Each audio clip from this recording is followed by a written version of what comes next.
Kumar Choubey YouTube channel में आपका स्वागत है। हमारे चैनल को लाइक करें और सब्सक्राइब करें। आइए दोस्तों, आज हम बात करेंगे कुपोषण के बारे में।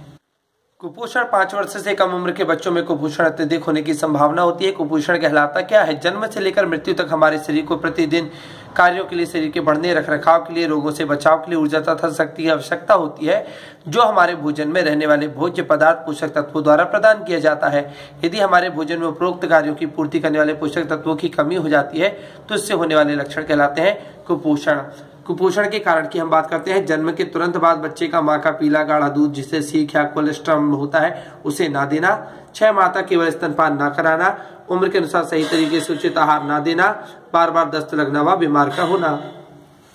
महिलाओं में कुपोषण के कारण देखते हैं कि किशोरियों में अपर्याप्त पोषण व देखभाल, 20 वर्ष की आयु से पहले गर्भाधारण, प्रसव के बाद देखरेख ना होना, बार बार समय कम अंतराल में गर्भाधारण करना, सामाजिक पाबंदियां व पारंपरिक तरीके जैसे आखिरी में भोजन को कराना।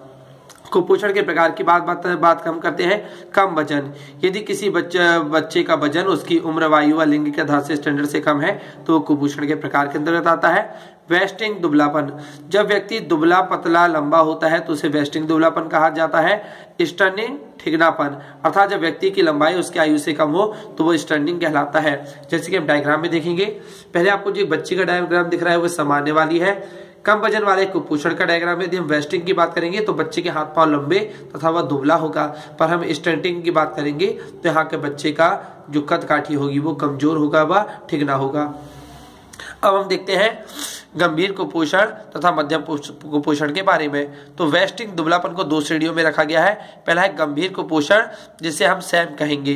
तो इस श्रेणी के बच्चे में लंबाई के अनुसार वजन बहुत कम 3 SD के नीचे होता है और ऊपरी बाह में मध्य की गोलाई 11.5 सेंटीमीटर से कम तथा दोनों के पैर के गड्ढे पड़ने वाली सूजन एडिमा होती है। जरूरी है कि एडिमा क्या कहलाती है, एडिमा का जांच कैसे किया जाता है।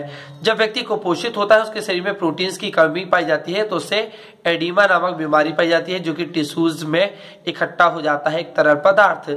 जब पैरों में, आप डायग्राम में देख पा रहे होंगे, पैरों में जब हाथ रख के पैरों को दबाया जाता है तो नीचे एक तरल पदार्थ होता है जो कि नीचे की तरफ दब जाता है, जो कि फिर वापस ऊपर की तरफ नहीं आ पाता है। तो पूरे हाथ पैर में एक चिपचिपा सा तरल सा पदार्थ फैल जाता है, जिसके कारण से हमें पैरों में सूजन दिखाई पड़ती है। इसे ही कहा जाता है एडिमा। हमने देखा गंभीर कुपोषण सैम, तो सैम में आपको एडिमा होती है। मध्यम कुपोषण की बात करें, जिसे हम मैम के नाम से जानते हैं, ऐसे बच्चे जिनकी लंबाई के अनुसार वजन SD से 2 SD के मध्य होता है। उनकी बाह के मध्य की गोलाई 11.5 से 12.4 तक होती है। इनके दोनों पैरों में पड़ने वाली सूजन एडिमा ना हो, इसे इन श्रेणियों में वर्गीकृत किया गया है। कुपोषण के लक्षण। बच्चे का वजन नहीं बढ़ना या घटना, बच्चे का बार बार बीमार पड़ना, बच्चा सुस्त, चिड़चिड़ा, उदास व ज्यादातर रोते रहना। क्या करें क्या ना करें? बच्चों को सभी भोज्य पदार्थों व पोषण आहार दे। वजन वृद्धि में निगरानी रखें। क्या ना करें? कम उम्र में विवाह ना करें। शिशुओं की बोतल से दूध ना पिलाएं। कुपोषित बच्चों की सामान्य बीमारियों जैसे दस्त, निमोनिया आदि से लगभग 9 गुना मृत्यु का खतरा अधिक हो जाता है। पीढ़ी दर पीढ़ी चलने वाला चक्र है। जैसे कि यदि कुपोषित बच्चा है, जब वो बड़ा होगा तो उसका कदकाठी का विकास नहीं होगा, और जब उसके द्वारा फिर से गर्भधारण किया जाएगा, जब उसकी नई संतान उत्पत्ति होगी तो फिर से उसमें देखा जाएगा कुपोषण। तो जो कुपोषण है वह पीढ़ी दर पीढ़ी चलने वाला है। अगला है कुपोषण और संक्रमण का दुष्चक्र।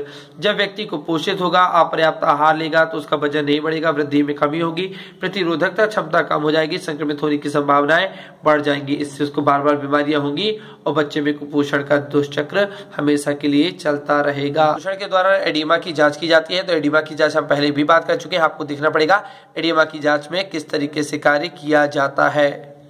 जांच के दौरान, कुपोषण की जांच के दौरान बच्चों का वजन भी लिया जाता है। बच्चों का वजन किस तरीके से लिया जाता है आप उसको देख पा रहे होंगे। 5 वर्ष तक की उम्र के बच्चों को सॉल्टर स्केल के द्वारा वजन किया जाता है, जो कि इनकी मशीन कहलाती है।